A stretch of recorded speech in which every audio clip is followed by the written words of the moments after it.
Tu veux que je te raconte l'histoire de l'invention de l'école?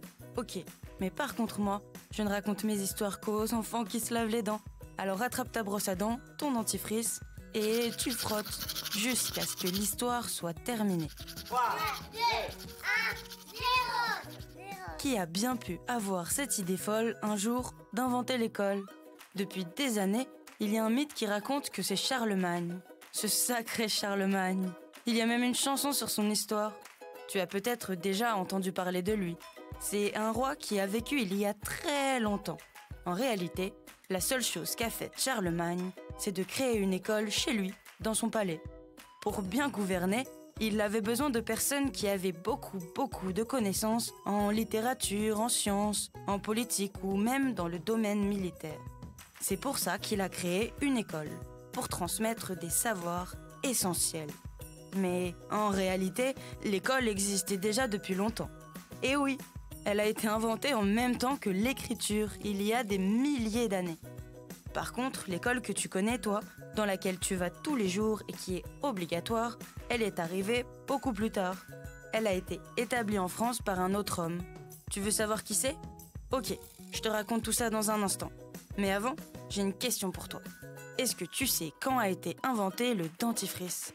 Eh bien, au même moment que l'écriture et que l'école, dans l'Antiquité. Ce sont les Égyptiens qui ont commencé à mélanger du sel, du poivre, de la menthe et des fleurs séchées pour en faire une sorte de pâte qui servait à se laver les dents quand on la mélangeait avec de l'eau. Déjà à l'époque, les Égyptiens savaient que c'était vraiment important de se laver les dents. Ça ne devait pas être très bon, mais attends un peu de savoir quelle était la recette du dentifrice des Grecs et des Romains qui ont vécu juste après les Égyptiens. Ils utilisaient des pierres, des coquilles d'œufs et des coquilles d'huîtres. C'est complètement fou, non?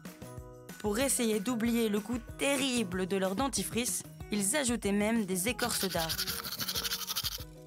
Pour en revenir à notre histoire, l'homme qui a rendu l'école obligatoire, il s'appelait Jules Ferry. C'était un homme politique français. Il a aussi rendu l'école gratuite et laïque.